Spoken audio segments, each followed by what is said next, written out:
Hey guys, this is Zubin. Just wanted to give you a little end of year message for 2023 as we see it out and we usher it out and we usher in a new year, the 2024 year that comes before us, and how we can optimize and improvise. Now, I've used this framework that I'm about to share with you for the last 7+ years, and it's frankly been quite transformational for me, but it's difficult, right? So it's a 3 point framework. I call it the reflect, understand, and commit framework, right? RUC.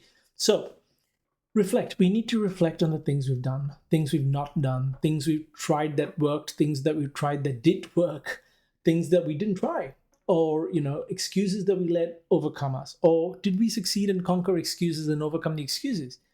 Are we the same person at the start of the year? Are we a different person? Are we better or worse? Are we closer to our goals than we were at the start of the year? Or are we further away? Or have we not made any movement at all? We need to really, really reflect truthfully on these things. And then once we have a sense of that, we need to understand the reasons, right? We need to understand why we've not made progress or why we did make progress because we want to replicate that behavior. We want to understand the role we played in this outcome, either the success or the failure.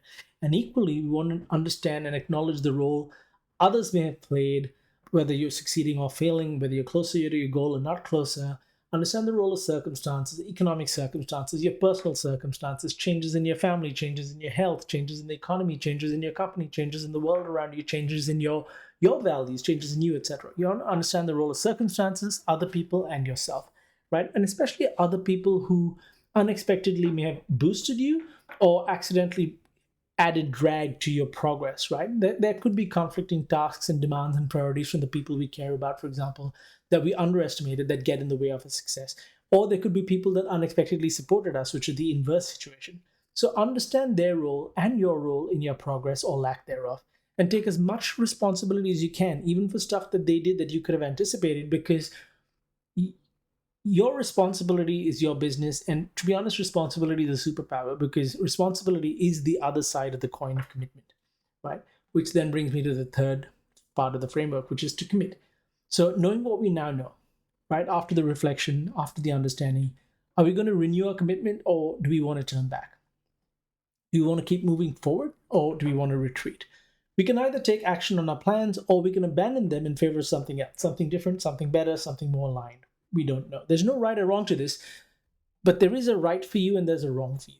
And it's very personal to you, right? And if you truly did your reflection and understanding carefully, thoughtfully, and honestly, you'd know whether your decisions to move forward or to retreat or abandon is an honest reflection of your goals and values or not. But here's the thing. I believe that we already know that answer deep within us. We're already aware of it. Dimly aware, perhaps, but we're aware of it. And we've got to have the courage and the wisdom to dig for it and to know it when you see it and to acknowledge it, right? Which takes courage.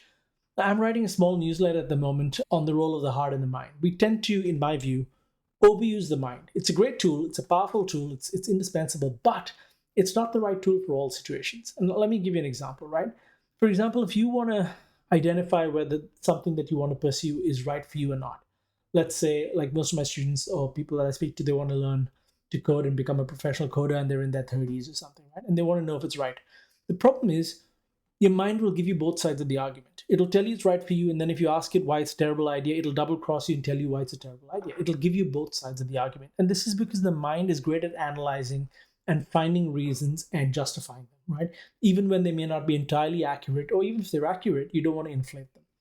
Instead, I find the mind is not good at those things, and sometimes I need to consult the heart. But actually, what I started to do is delegate different tasks to the heart and different tasks to the mind.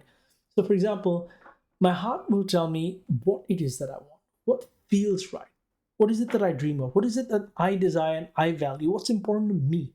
That's something the heart can tell me. And then I ask the mind, okay, now that I know that and I want to do this, you, Mr. Mind or Miss Mind, tell me how. How do I pursue what I want? Right? So the mind tells me the how, the heart tells me the what, right? And it really is in the other order. The heart starts with the what you want, and the mind tells you how to achieve it, right? What feels right is what my heart will tell me. How do I pursue what feels right is what my mind's entrusted to tell me. So hope that framework helps you guys. I'm wishing you all the very best for 2024. Here for you if you need anything, and I hope every success on you. And I hope that you grow into the kind of person that automatically achieves the kind of things that you want to achieve, because there is a period of growth that's involved, and I wish you the very best for it. Take care.